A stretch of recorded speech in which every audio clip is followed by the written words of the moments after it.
Respon keluarga sendiri gimana? Kenapa? Respon keluarga. Keluargaku ya pasti sedih. Cuman alhamdulillah aku punya ibu yang kuat ya. Jadi dia selalu mensupport. Yang penting dia tahu kok di jalan yang benar. Memang kan suami tinggal di situ sudah 20 tahun lebih. Jadi memang kita nggak tahu urusan itu gitu. Bergulir aja begini. Hubungan sama kakak ipar seperti itu. Oh nggak tahu, aku nggak komunikasi.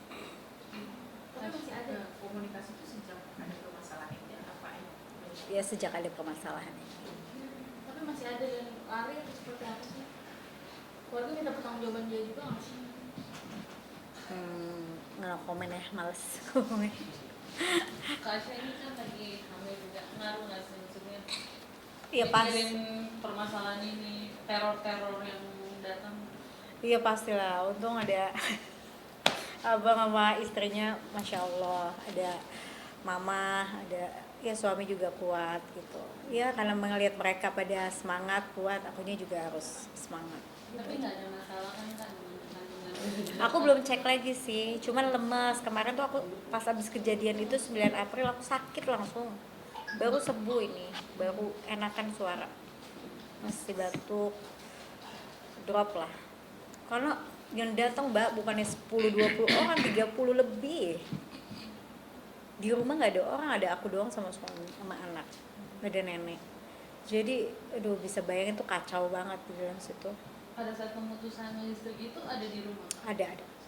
Itu kejadian sehari full atau langsung? Oh enggak, itu masih berapa jam lah ya, setengah hari lah gitu ya. Enggak. Jadi anak-anak dalam rumah? Ada. Itu sebenarnya orang PLN-nya sih nggak tahu apa-apa gitu. Dia tuh taunya itu rumah kosong. Karena kan dia putus tuh nggak pakai ngomong-ngomong sama kita, nggak ngetok nggak apa gitu loh.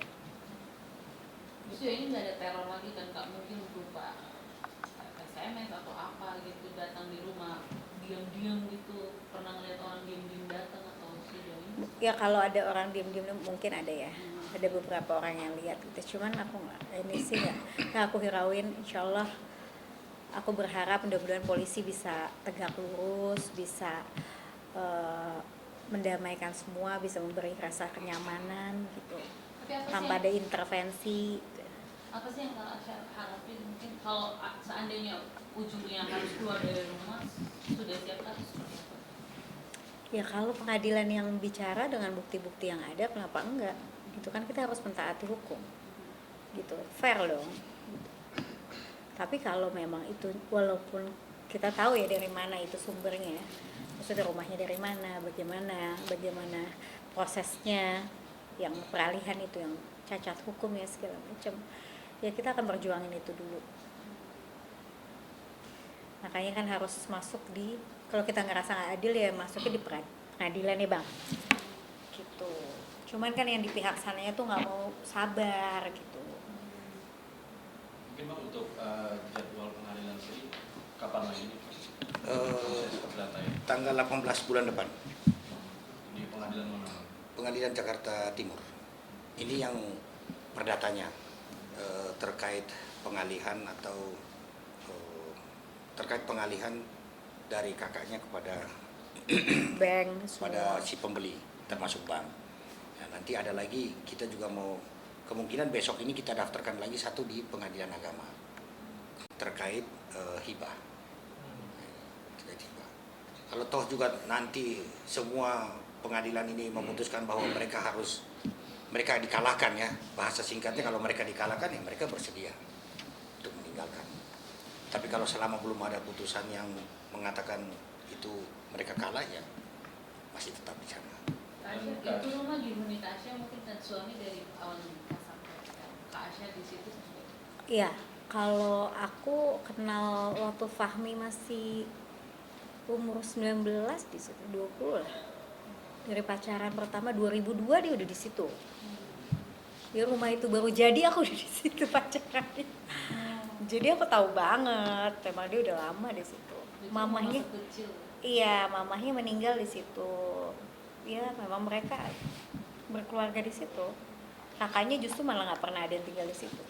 Cara menguatin suami seperti apa sih Kak? Kamu juga lagi hamil nih kan, dalam proses ini seperti apa saling menguatkan. Kuat ya, bismillah. Strong juga, kuat. Tapi sempat sedih ya, saya kan dia memperjuangkan rumah masa kecil bertumbuh di rumah itu sempat drop juga gitu. Iyalah, namanya perasaan ya. Namanya kita perempuan kan pakai perasaan, apa-apa sedih, kesian. Cuman ya, dia namanya kejahatan kan adanya di mana-mana ya, Mbak. Gitu. Jadi ya kadang kita harus terima aja sih. Siapa yang buat, apa yang terjadi. Berarti Kak Asya nanti di pengadilan maksudnya untuk memperjuangkan rumah ini berarti bakal fight sampai titik darah penghabisan ya berarti Kak? Oh iya, insya Allah. Tapi ada punya plan B mungkin rasa ketika mungkin pahitnya atau buruknya harus meninggalkan rumah itu udah punya plan B untuk tinggal di mana seperti apa mas? Oh kalau tinggal mah gampang banget. Gampang itu no problem, maksudnya urusan gampang gitu. Cuman ya mempersiapkan untuk pengadilan aja dan bukti-bukti yang lain. Itu aja sih yang saya lebih concern ke situ. Jadi bukan Sama masalah- tindak pidana yang kemarin itu loh, kalau orang datang itu kan ya nggak bisa juga dia semena-mena datang kayak gitu, ya kan bang?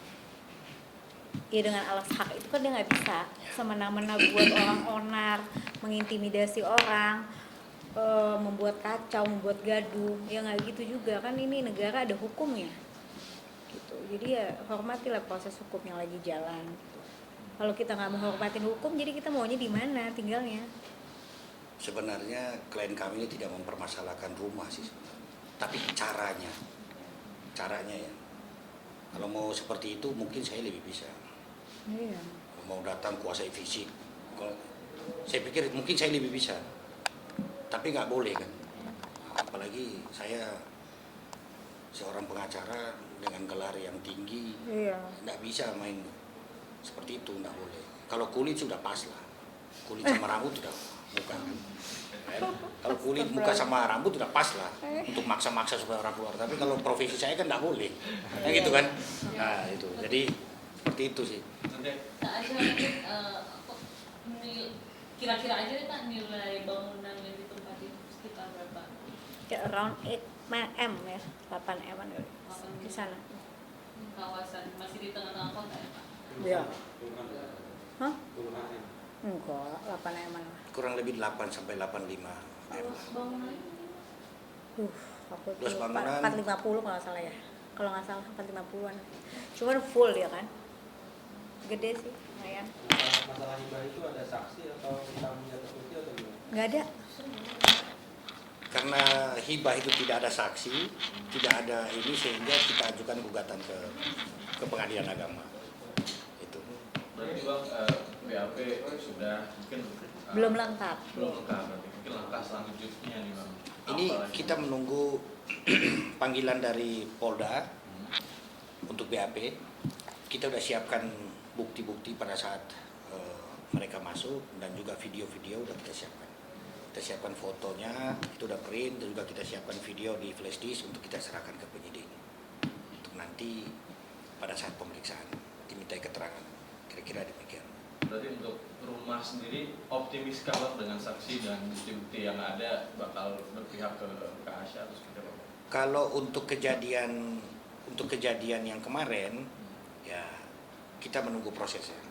Tapi karena saksi kita juga banyak, saksi dari kelurahan ada, saksi dari kepolisian ada, saksi dari polsek, kanit, serse, banyak saksi. Jadi kita bisa melihat bahwa 75% ke pihak sini. Saya tidak bisa kasih bilang 100% karena nanti salah lagi kan. Nah, tapi kalau kita lihat dengan seperti itu, kalau laporan ini diterima berarti ada dasar yang kuat. Nanti kita lengkapi lagi dengan saksi dan bukti-bukti yang kemarin belum kami serahkan. Kak Asya, mungkin terakhir apa yang mau disampaikan ke Dengan harapan dari Kakak. Ya kalau ke mereka aku nggak ada omongan ya, paling ya udah aku cuma bisa bilang makasih buat semuanya, atas dukungannya, doanya buat teman-teman, keluarga. Terus untuk saya juga makasih buat Prof Nuno yang sudah mendampingi saya dan suami dan rekan-rekan media. Insya Allah semuanya ini bisa berjalan dengan lancar, prosesnya bisa semua taat dengan hukum, dan mudah-mudahan polisi juga bisa mengayomi yang benar gitu ya. Itu aja sih, itu aja harapan saya. Oke. Terima kasih ya.